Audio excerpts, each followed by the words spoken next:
এবারে জামাই ষষ্ঠীটা সেলিব্রেট করতে আমরা চলে গেছিলাম কল্যাণী ঢাকেশ্বরী রেস্টুরেন্টে। দেখো আমরা গাড়িতে বসে পড়েছি, গাড়ি করে আমরা যাচ্ছি কল্যাণী ঢাকেশ্বরী রেস্টুরেন্টের দিকে।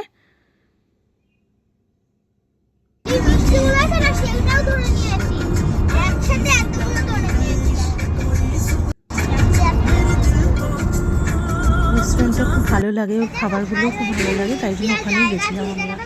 পৌঁছে গেছি আমরা কল্যাণী ঢাকেশ্বরীতে, একটু ভিড় ছিল বলে একটু ওয়েটিং রুমে বসেছিলাম আমরা।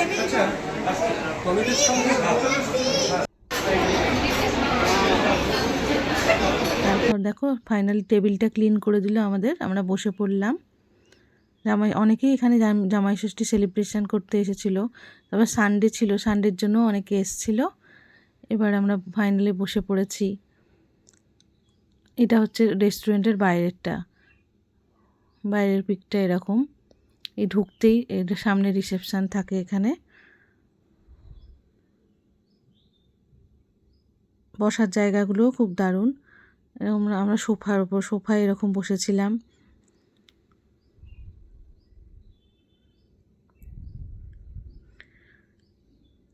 তারপর আমাদের ফাইনালি মেনু কার্ডটা দিয়ে দিয়েছিল। দেখো মেনু কার্ডের মধ্যে আছে, দেখো এটা জামাই ষষ্ঠী স্পেশাল থালির মেনু কার্ড। দেখো দই লস্যি আছে, জল আছে, ভেটকি তাওয়া ফিশ আছে, তারপর স্যালাড, সস, বাসমতি রাইস, বেগুনি বাটা, অনেক কিছু রয়েছে। আমরা আমাদের স্টার্টারে নেওয়া হয়েছিল, দেখো ক্রিসপি চিকেন নেওয়া হয়েছিল।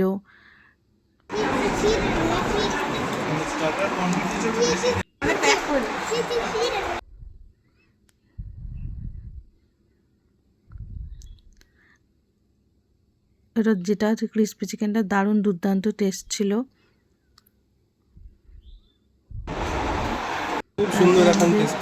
আসলে পনির টিক্কা মশলাটা দারুণ লেগেছে খেতে,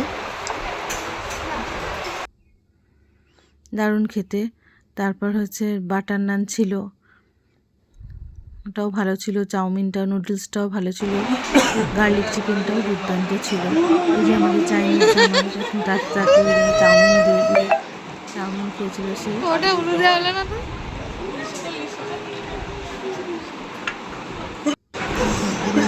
সেই থালিটা চলে এসছে আমাদের আর এক জামাইয়ের জন্য। উনি এসব খেতেই ভালোবাসেন, ওনার থালিতে এইসবই ছিল। দেখুন ইলিশ মাছ, ভেটকির ফ্রাই, মাটন,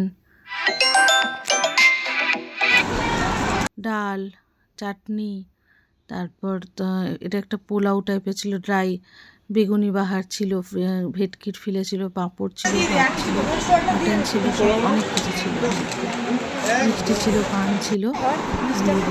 খুব ভালো টেস্ট ছিল খাবারগুলো। দেখুন বেগুন বাহার দিয়ে শুরু করেছে খাবার, সব খাবারগুলোই খেয়ে নিয়েছিলেন। টেস্টগুলো দারুণ ছিল। ঢাকেশ্বরী রান্না এমনিই খুব ভালো লাগে। ইলিশ মাছের পিসটাও ভালোই দিয়েছে। লস্যি দিয়েছিল একটা, ওর সাথেই প্যাকেজের সাথেই লস্যি অ্যাড ছিল। সব মিলিয়ে দুর্দান্ত সব খাবার ছিল।